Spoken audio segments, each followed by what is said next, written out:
भारत और कनाडा के रिश्ते एक बार फिर से बेहद खराब स्थिति में पहुंच गए हैं। पिछले कुछ दिनों से भारत और कनाडा के रिश्ते इतनी खराब दौर से गुजर रहे हैं कि भारत ने अपने राजनयिकों को वापस बुला लिया है, जबकि कनाडा के जो 6 राजनयिक भारत में रहते हैं उनको 19 अक्टूबर तक देश छोड़ने का आदेश दिया गया है।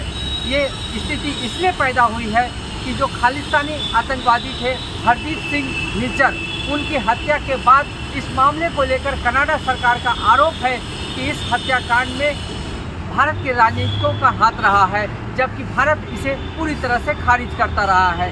नमस्कार दोस्तों, मैं राकेश श्रीवास्तव। आज हम बात करेंगे भारत और कनाडा के बीच बिगड़े रिश्ते पे। रिश्ते इस कदर बिगड़ गए हैं कि दोनों देशों ने एक दूसरे के राजनीतिकों को वापस बुला लिया है। खास करके भारत ने उनके 6 राजनीतिकों को 19 अक्टूबर तक देश छोड़ने के आदेश दिए हैं।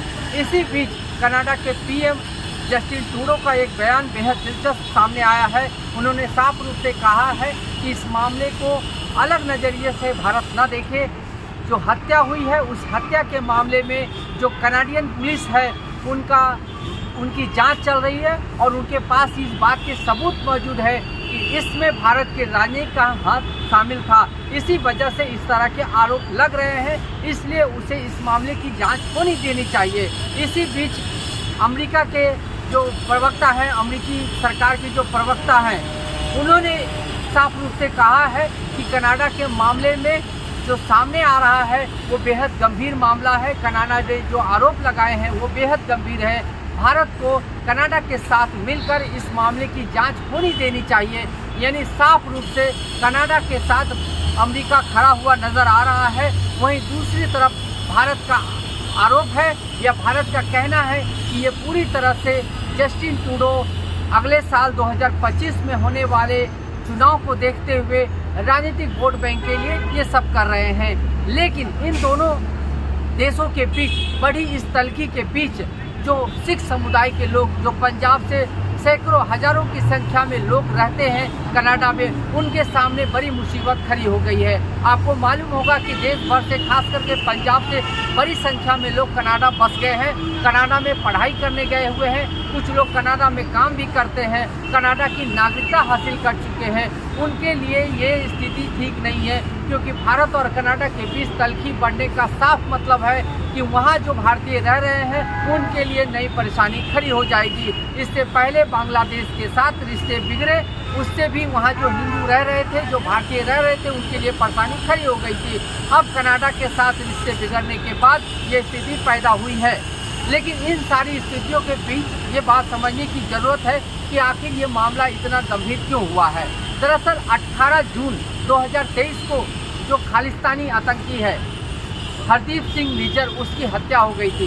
इस हत्याकांड की जांच कनाडा की पुलिस कर रही थी। RCMP नामक ये जो पुलिस है वो इस मामले की जांच कर रही थी। जांच के दौरान उनके पास उनका आरोप है कि उनके पास इस बात के सबूत है कि इसमें भारतीय जो उच्चायुक्त है, जो राजनयिक है संजय कुमार वर्मा, और दूसरे जो लोग हैं जो राजनयिक कनाडा में रहते हैं, उनका इसमें हाथ था। लेकिन जैसे ही RCM पुलिस ने, जो कनाडाई पुलिस ने आरोप लगाया, भारत ने इसे सिरे से खारिज कर दिया और कनाडाई सरकार पे हमला बोलते हुए कहा कि वो वोट बैंक के लिए इस तरह की बातें ना फैलाए।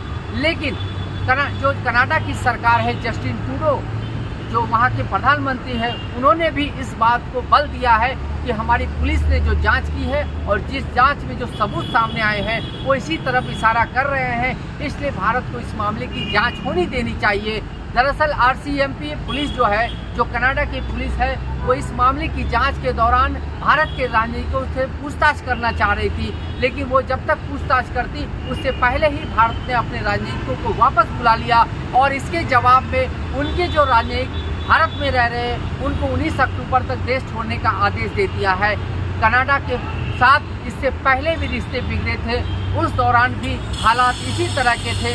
लेकिन इस बार ये मामला काफ़ी गंभीर नज़र आ रहा है। ना ही भारत सरकार झुकने के मूड में है, ना ही कनाडा की सरकार झुकने के मूड में है।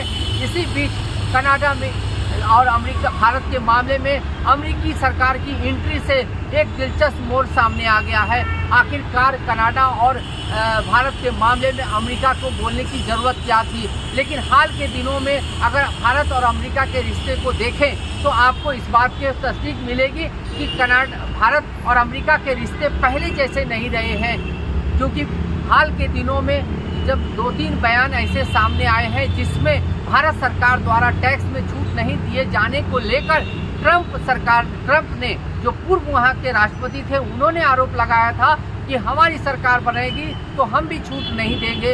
इससे पहले भी वहाँ की जो राष्ट्रपति है बाइडेन, उन्होंने भी ज़्यादा दिलचस्पी नहीं दिखाई है। दरअसल यूक्रेन और रूस के युद्ध के दौरान जिस तरह से भारत रूस के साथ खड़ा नजर आया है, उसके बाद से ही अमेरिका और भारत के रिश्ते उतने सामान्य नहीं रह गए हैं, क्योंकि सभी को मालूम है कि अमेरिकी सरकार यूक्रेन के साथ खड़ी है और अब जबकि मौका आया है कनाडा और भारत के रिश्ते के बीच में, यूएस यानी अमेरिकी सरकार कनाडा के साथ खड़ी हो गई है। आने वाले दिनों में इस मामले में क्या डेवलपमेंट होता है यह देखना दिलचस्प होगा, लेकिन फिलहाल कनाडा और भारत के रिश्ते में काफ़ी तल्खी आ गई है और इसका असर वहां रह रहे भारतीयों पे जरूर पड़ेगा। आज के लिए बस इतना ही। नमस्कार।